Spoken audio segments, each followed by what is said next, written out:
I am on a quest to replace some of my subscriptions. One of those is Adobe Creative Suite, particularly my PDF Reader and my PDF Editor. Today's episode is about the tool that I've found to replace it, why I think it's reasonable, and why I think you might like it as well. I do a walkthrough on it. See you soon. Welcome to Rise and Shine, your daily business tech boost with me, Charly Leetham. If you're a small business owner looking to simplify technology and get real, actionable advice from someone with 35 years of IT experience, you're in the right place. Every episode, I'll dive into tools and systems like email, CRM, marketing and tracking, and I'll break them down into bite-sized tips you can use straight away. Your time is valuable, so let's get straight to the point. It's time to work smarter, not harder.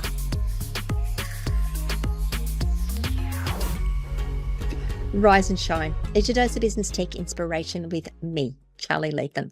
Episode number 754. It is Walkthrough Wednesday. I'm going to show you the tool that I've decided to replace Adobe Acrobat with. Why am I replacing Adobe Acrobat? Let me start there, and then I'll go through why I chose what I did and what it is and how it looks and why I'm sharing it with you. I have a number in my head for most of the tools that I use as to what value am I getting out of it, and am I still prepared to pay the number that I'm paying for this tool? And Adobe this month or last month hit that number in terms of I don't think I'm getting the value for money out of this anymore. I use Photoshop pretty much, not every day now, but a lot of days. I use Adobe Acrobat. The Reader, as much as I use the editor is a really nice thing. I do things like make fillable forms for people, combine documents, edit documents, delete pages, add pages. I don't necessarily edit in Adobe Acrobat. I edit in something else and then save it as a PDF. I know, weird, right? So there was Photoshop, Acrobat, AI, not AI, artificial intelligence, Adobe Illustrator, and the video editor, Premiere, Adobe Premiere.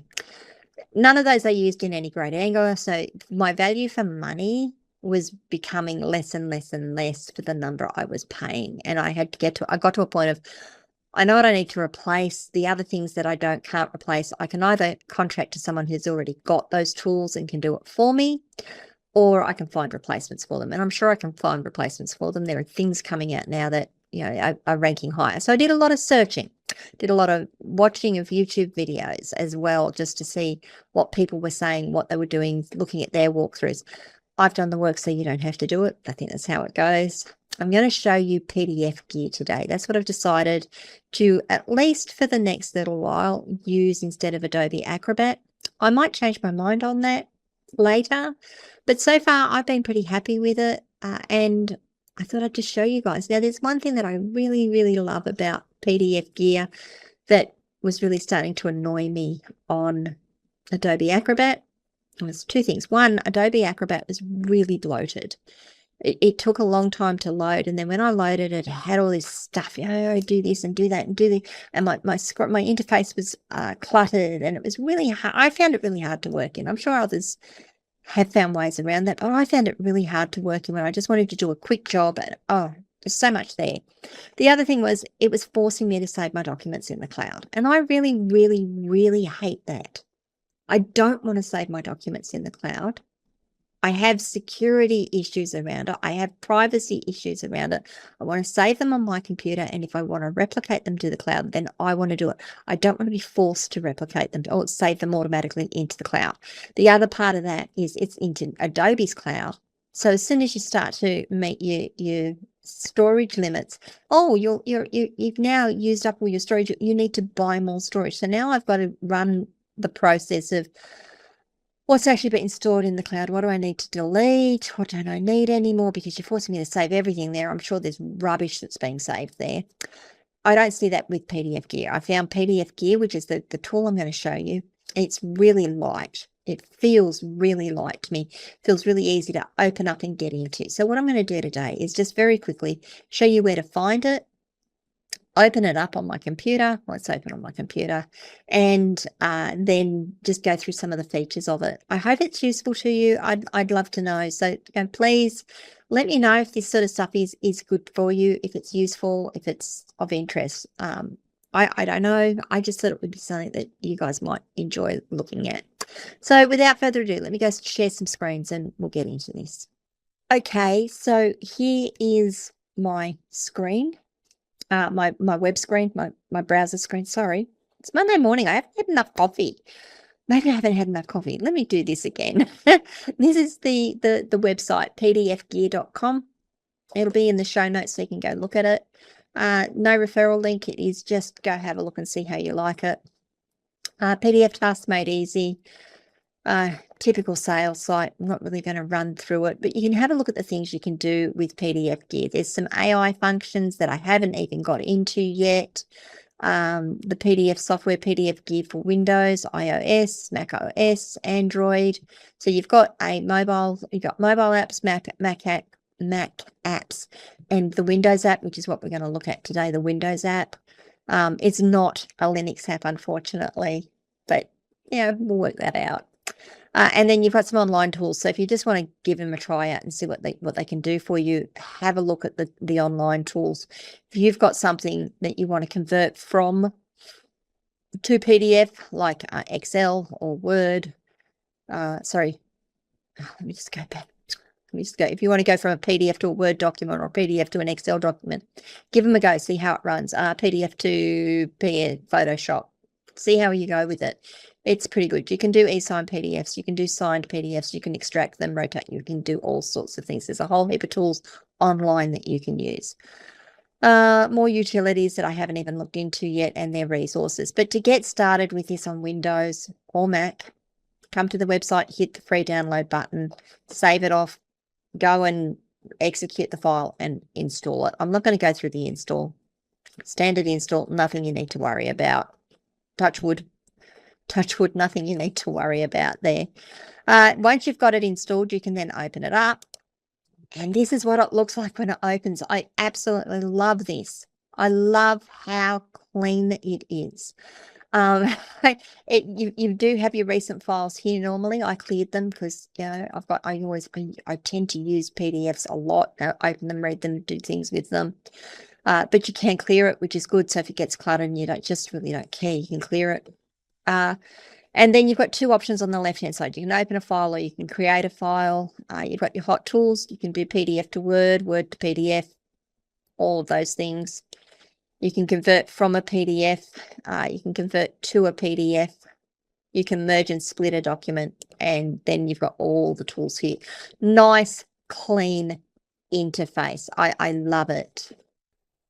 So the other things that you've got here, and I don't know them all off by heart. I haven't done a lot of stuff on it. I honestly, I just want to have a tool I could use. So I've got a tool I can use. First of all, on a page without anything highlighted, if you right click, you have a context menu. So you can do things like add bookmarks, merge and split, compress, insert pages, delete pages, extract pages. You get the idea. There's a lot of things you can do here. You can add image, again, under add, you've got watermarks. So if you've got a PDF and you want to watermark it, you can watermark it. Really, really, really handy stuff. And then you've got your convert to option straight in your context menu. So that's just from the context menu. You've also got the sub menu over here. I'm not going to go into this in any great detail. I'd recommend you have a look at it. I guess the one that is the most useful is the thumbnail, and that will give you the view of your pages in a very quick view, so you can flick to pages just by clicking on them. So if you've got a really long document, this is really helpful. The other thing that I think I found most useful, or I would find most useful with this, is the ability to bookmark. So if I right click on something, sorry, not right click, if I just put my cursor somewhere in the document and then right click, you'll see I have the ability to add a bookmark. If I click add a bookmark and say halfway, I know I'm really, really creative with this stuff. Say okay. Now you'll see that I've got a bookmark, so I can actually go back to it. I know that I'm probably going to find this really useful in the role-playing game manuals that I have that are really long, and I know that I'm looking for one particular thing all the time. I can just bookmark it and go back to my bookmark and say, find it. So really, these are the useful functions. That's kind of it. I don't really want to go into any more detail. I know I've got some options across the top here, and we can go into them later if that's of use to you. But that's PDFGear. As simple as that, really easy to install, nice and light and easy to use. And I love the clean interface on it. Alrighty, so I know I'm sort of gushing a bit over it. Ask me again in a few months whether I still like it, whether I'm still using it, whether I've changed my mind. I like it. If you are looking for a really lightweight option to replace your Adobe PDF, Adobe Acrobat and your PDF reader, have a look at PDFGear. I would highly recommend it. Again, nice and light, nice clean interface, doesn't have features that you trip over, the features that you're not going to use that you trip over. It gives you a really basic thing that you can use straight up with some really nice add-on features at the end of it. What do you guys think? Are you still using Adobe Reader? You know, when it says, oh, go and download it. When you download a PDF file and then you've got to read it. Oh, you've got to have the reader on your computer, or you've got to have it on your phone, or it opens in your browser and then you can't do anything with it because it's stuck in your browser. What do you guys think? I'd love to know. And I'd love to know what you think of the mobile apps as well. I've used the mobile app very, very briefly. I don't need to use it as much on my phone. I find desktop all the time, not so much on my phones.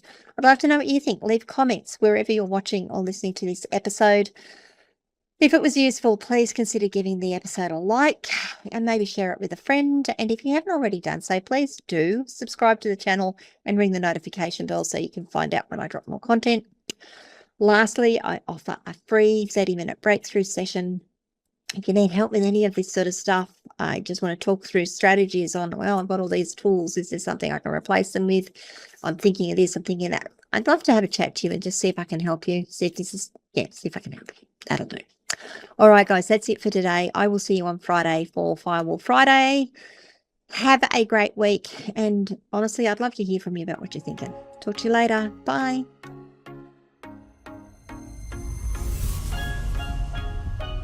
Hey there, thanks so much for tuning in to Rise and Shine, your daily business tech boost.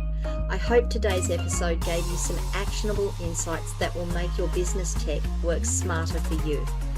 If you found value, be sure to subscribe, leave a review, and share it with other small business owners who could use a daily boost. For more tips, tools, and resources, visit www.askcharlyleetham.com.